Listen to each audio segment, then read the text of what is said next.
Марина, најнапред да ви честитам за последниот успех во Солун на Балканското првенство. Може ли да ни раскажеш како стаса всушност до сите тие успеси што ги постигна, нели, со трчањето? Па трчањето бара многу посветеност, како и било која нели друга спортска активност, ако сакаме да успееме. Па исто така и јас почнав пред 10 години да се занимавам со трчање, мислам како хоби. И искрено кога почнав да трчам пред 10 години, не ни помислував дека ќе ми стане трчањето сериозна пасија, дека ќе бидам целосно посветена, односно се што имам слободно време да го посветам точно на трчањето. Меѓутоа се случија многу работи.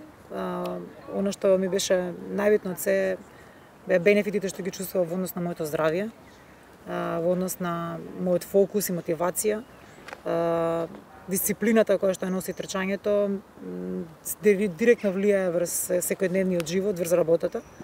И тоа ме поттикна се повеќе и посериозно да гледам на трчањето како спорт. Па почнав да работам со професионални тренери. Почнав да внимавам доста на исхрана. И еве како стигнав до Балканското оваа година во Солун, која што ми е трета година да одам да представам Македонија на Балканско првенство за ветерани, со многу голема посветеност. Моите тренинзи се секојдневни, јас тренирам буквално секој ден, некогаш и по 2 пати на ден. И тоа е единствениот начин како да се дојде до успех. Како и во секоја друга дисциплина. Се гледа многу радост на твоето лице кога ќе излезеш на пиедесталот со македонското знаме. Колку полумаратони, маратони си истрчала до сега и која е твојата следна цел? Па радост апсолутно, особено со знамето кога трчаш, мислам да ја представаш Македонија е навистина голема гордост. И јас сум оваа година бев балкански шампионат на 5000 метра и минатата година исто така на 5000 метра, двократен значи. И сребро освоив оваа година во Солун на полумаратон. Многу тешки надпревари со сериозна конкуренција и навистина за мене беше огромно задоволство. Генерално се радувам кога излегувам да трчам, не само на пиедестал. Мислам дека поголемо задоволство ми се овие секојдневни тренинзи, како денес што ќе трчам. Што тоа е дел од мојот живот. Тоа е начинот на кој што јас функционирам. Тоа ми е поголемата радост затоа што после секој тренинг сум уште помотивирана, уште посилна и така натаму. А она што ќе го добиам на пиедестал, со качување на пиедестал е само круна на сите тие тренинзи, значи на целиот тој напор што го чувствувам секојдневно. Така да сум имала доста трки до сега. Како успеваш да ги вклопиш сите активности во твојот живот, имајќи предвид дека работиш доста сериозна професија, работиш како маркетинг менаџер во една голема IT компанија, зборувам меѓународна, не станува збор за како успеваш да ги вклопиш сите работните обврски, грижата за децата, семејството и да најдеш време да трчаш и да го постигнеш, нели, ова што сега веќе претходно ни го кажуваше? Па напорно е доста. Меѓутоа, ако се сака, се може. Јас или станувам многу рано од сабајле, нека 4:30-5 најдоцна, да излезам да си го завршам тренингот за да се вратам дома пред било кој да е разбуден друг. Или сега веќе бидејќи позаладени, децата тргаат во училиште. Јас тренирам после работа. Многу ретко успевам да тренирам во текот на денот и ако имам било каква пауза, паузата ја користам за трчање или за тренинг во сала. Значи, се им откажано од многу работи, кои што другите луѓе им носат задоволство. Значи, јас скоро никогаш не одам на кафе во текот на денот. Многу рано си легнувам, 10:30, немам сила да седам подоцна. Значи, тие се некои жртви, да кажам, за да можам да си го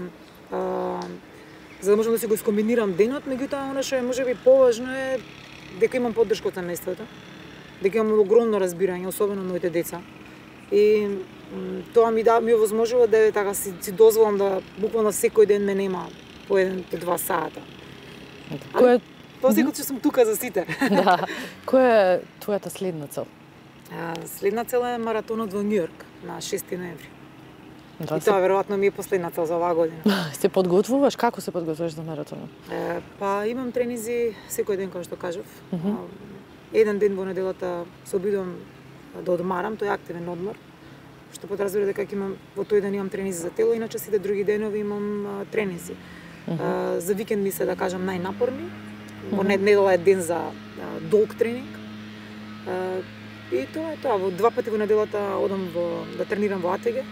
Тоа е центар, спортски центар каде што го препорачувам на сите спортисти кои што се атлетичари, навистина затоа што помага за превенција од повреди, тоа е многу битно. Мислам, јас сум ветеран и мора да внимавам доста на начинот на тренирање, да внимавам да имам превенција од повреди, затоа што како сме постарееме, така телото послабо побавно се регенерира. Јас ти благодарам многу за овој разговор. Ти посакувам многу успех во Њу Јорк и многу успех генерално во животот. Ти си една од жените, за мене херои, кои што дефинитивно се борат со животот, исправени на нозе и постигнуваат се што посакале или поставената цел. Ти благодарам јас ова да дојде од тебе комплимент. Благодарам. Наташа, вие сега трчавте на Скопскиот полумаратон, практично го истрчавте Скопскиот полумаратон. И од кога стана трчањето ваша пасија, да речем, зошто се решивте да практикувате трчање?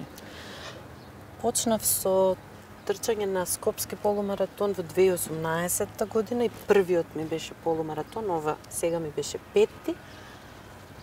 Не бев многу млада кога почнав. Значи 42 години сум имала и тоа беше отприлика едно 10 години, не 10-9 години после мојата операција. Оперирана сум од рак на дојка на доста млада возраст, на 33. И мислев дека за моето здравје е многу важно да направам нешто позитивно. И впрочем има вишок на енергија која освен на работа и на нашата керка сметав дека можам да ја потрошам и правејќи нешто добро за себе и со пример да покажам на керка ми и на останатите жени дека е важно да се грижат за себе си и да направат време за себе. Од тогаш, значи, помина години од кога почнав, трчањето ми е веќе таква навика да дури кога патувам на 2 дена некаде, ги пакувам патиките и гледам секоја можност да ја искористам за да излезам надвор. Го сметам трчањето исто и за престој во природа. Многу често, многу сликам, моите пријатели се шегуваат, пријателки се шегуваат со тоа. Одамна немаш почастено со некој небенце, гледам да сликам слики од природа, слики од зајди сонца, изгреј сонца, зависи кога трчам и го сметам за присуство и за спојување со природата. Го знам мирисот на Вардар, знам кога е есен или пролет, според тоа какво е времето и гледам, значи, да го поминам времето во трчање, во повеќе разговор со себе, ама и повеќе уживање во природните убавини околу нас. Мислам дека имаме многу убавини, многу често во нашето општество сме фокусирани на негативното, а впрочем имаме многу убави нешта околу нас, имаме убав парк, го имаме водно, имаме реката, не многу градови имаат таква привилегија, да имаат толку зеленило и мислам дека недоволно ги конзумираме, недоволно ги користиме, секако недоволно и се грижиме за нив. Тоа не ни е денес, нели, тема на разговор, јас се трудам да го видам позитивното, кај што можам да помогнам, нели, да ја побувам и да уживам во она што го имаме. Стварно мислам дека секогаш има и убава страна на нештото, секогаш има и позитивно нешто, ако тоа сакаме да го видиме. Нашиот разговор се поклопува со месецот октомври, практично тој месец за борба против ракот на дојка. Еве, во името на сите жени кои што го поминале ова или кои што го поминуваат, а имаат дилеми дали и како да почнат да се грижат за своето физичко здравје со некоја активност, што би им препорачале? Вие се занимавате со трчање и покрај тоа што рековте сте поминале една ваква болест, што би им порачале на овие жени? Можат да почнат, кога да почнат, треба да се консултираат, кога да се консултираат? Па, Да. Бидејќи ракот е вистина многу индивидуална болест, нели, дури се смета за група на болести, многу е различно како ја поминува, како се лекува и какви потреби има секој пациент. Би спомнала дури тука и дека да, претежно зборуваме за жени кога зборуваме за рак на дојка, меѓутоа на секој 100 случаи еден ке е маж. Тоа мислам дека малку зборуваме и за тоа дека ракот на дојка ги погодува и мажите, за жал. Сметам дека здравието и грижата за здравието, се разбира, секој треба да си ја води посебно и треба да си почувствува кога е способен, иако ограничувања нема. Во принцип, дури и додека трае лекувањето, жените, а секако и мажите, би можеле да започнат со некоја физичка активност, зависност од тоа во каква состојба се и психички и физички. Секој од нив може и според мене треба да се грижи за своето здравје поактивно. За жал, веќе се појасно станува дека современиот начин на живот не носи многу здравје, односно дека за здравјето треба активно да се грижиме, дека би требало да секој од нас да практикува некоја активност, она што му одговара. Јас со години вежбам, например, јога, мислам дека тоа многу ми помогнало и психички и физички, за да сум смирена, за да сум отворена и за да го прифатам она што ми се случува и соодветно се мобилизирам со сите своји сили да се изборам за здравје и потоа, нели, за да го одржувам здравјето. Со трчањето, како што споменав, почнав подоцна, исто планинарам доста, тоа ми е од татко ми кој е пасиониран планинар. Сум била 2 пати на искачувања на Алпите со жени оперирани од рак на дојка. Во 2011 и 2018 година со уште првиот пат 100, вториот пат уште 80 жени оперирани од рак на дојка, и целта на тој настан беше токму тоа да покаже дека нема никакви ограничувања после лекување од рак, дека сите ограничувања сами си ги наметнуваме или средината. Значи дека доколку сакаме, со поддршка од професионалци и со поддршка едни со други, значи со таа солидарност помеѓу жените и нивните семејства, пријатели, пријателки и партнери, дека можеме да направиме или постигнеме се што сакаме. Тоа во нашето окружување е малце потешко, и мислам дека се уште малку зборуваме за ракот.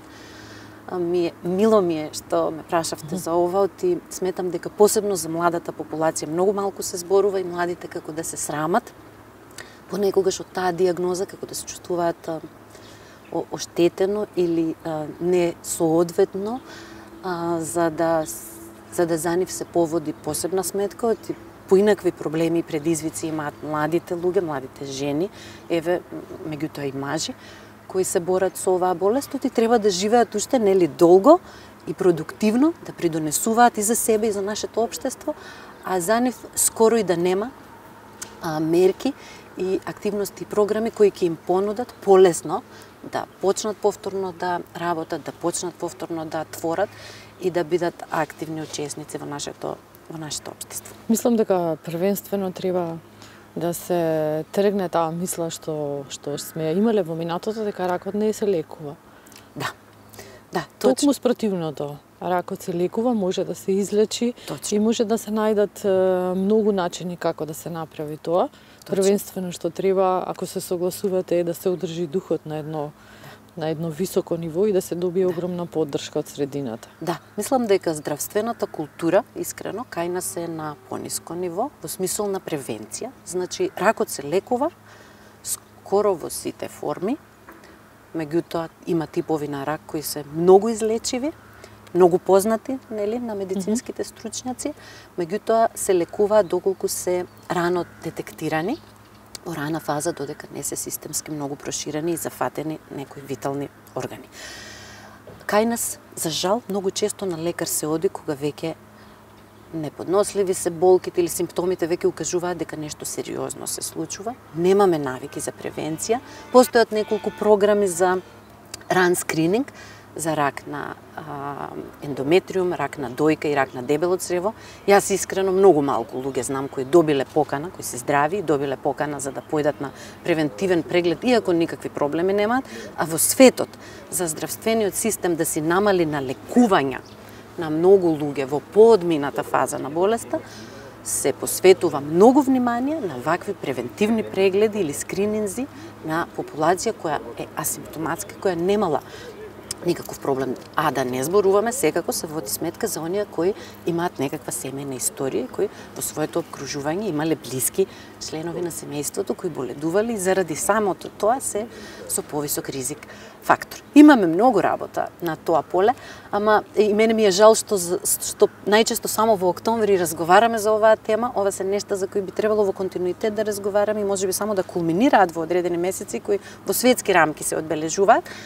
Ама и ова е добро и ова е напор и почеток. Се надевам дека ќе ги поттикнеме пред се младите жени, значи над 21 година, да се само прегледуваат, еве конкретно за ракот на дојка, да појдат кај гинеколог и доколку имало било каква семејна историја, да одат на прегледи за кај гинеколог, меѓутоа на прегледи на дојките, уште од порана возраст, над 30-35 години. Во поголем дел од развиените земји, над 40 години веќе се почнува со скрининг на сите, значи и на здрава популација на жени, за да се детектираат рано овие промени. Ви благодарам многу за разговорот. Ви благодарам исто така многу што споменавте една многу сериозна болест и лекувањето, што кажавте многу работи кои што ми се чини дека ќе им помогнат не само на жените, туку и на сите оние други жени и мажи кои ги споменавте, кои што имаат проблем со ракот, дека ќе ги охрабрите да почнат со одредена физичка активност. Благодарам за поканата. Се надевам, вистина мислам дека секој од себе треба да почне со промените, на себе прво да работи. Би сакала би се радувала ако со својот пример помогнам некој да појде на преглед, да почне да трча или да почне да помага на другите за да бидеме малку посвесно општество.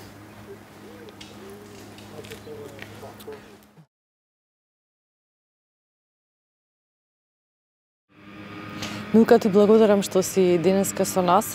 Ке зборуваме за една твоја пасија. Како почна со трчањето? Па мене ми инспирираше мојот тренер Сашо Даневски. Јас кај него почнав да тренирам во времето на ковид пандемијата, кога едноставно нашите движења не би рекла дека беа ограничени во целост, меѓутоа сепак животниот стил, начинот на живење ни беше многу поинаков. Едноставно самите нели си стававме ограничувања, да не одиме на некои места поради тоа што бевме воздржани заради можноста да се заразиме од вирусот на коронавирусот. И јас во тој момент одлучив дека е добро да почнам со тренинзи барем 2 пати неделно и така го запознав Сашо Даневски, еден исклучителен човек, исклучителен тренер кој навистина ме инспирира не само да вежбам, туку и да пробам да трчам. И така почна се. Да. Како се чувствуваш додека трчаш? Како се чувствуваш додека трае тој процес? Како се чувствуваш кога ќе заврши тоа? Какво чувство ти носи тоа?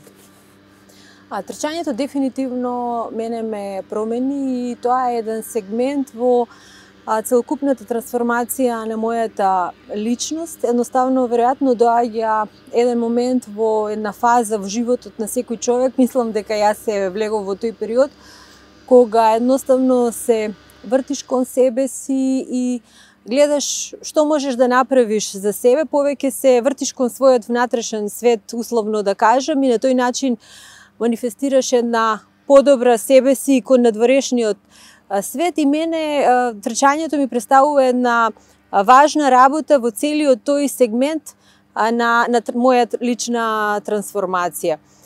Трчањето ми помага да бидам подобра личност, прво пред се за себе, имам чувство дека правам нешто добро за себе и мислам дека тоа е многу важно за секоја личност, да има едно самозадоволство, да кажам, да не чувствува дека го минува денот, вложувајќи, инвестирајќи само во надворешните односи со останатите луѓе, дали се работи за семејството или за професионалните обврски, туку едноставно да се најде простор и да се прават нешта кои лично на личноста и прават задоволство.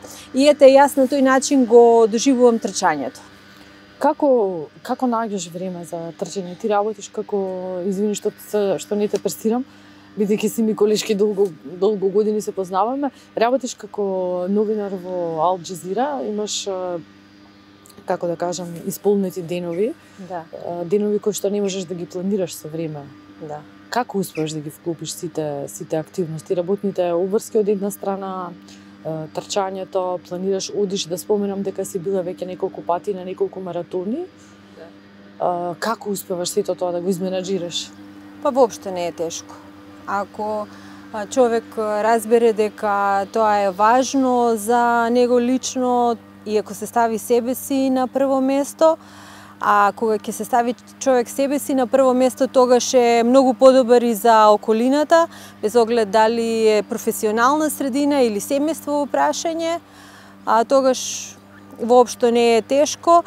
Не треба да се доживува таа спортска активност, тоа би го пратила како една генерална порака, како една тешка физичка обврска која треба да се заврши, туку како да се доживее како едно задоволство и една инвестиција во себе, во своето здравје, во своето психофизичко здравје, бидејќи да подсетиме сите ние глобално поминавме низ еден многу тежок период со ковидот, низ една голема неизвестност, излеговме од тој период, да кажем, меѓутоа секој со своји последици, некои здравствени, некои психички, некои ментални, и на некој начин мислам дека таа пандемија ми помогна да сватам дека треба да се свртам кон себе си, да си помогнам себе си.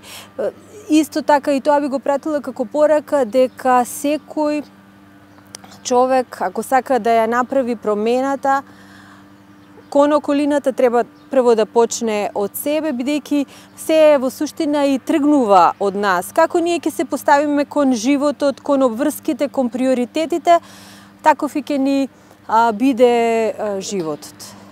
Милка, ти благодарам што беше денеска со нас и што сподели важни информации, важни работи од твојот живот со твоите гледачи и со нашите читатели, и што ви верувам дека ќе поттикнеш одредени пред се помлади луѓе да започнат со физичка активност, иако и самата кажа дека возраста не е важна.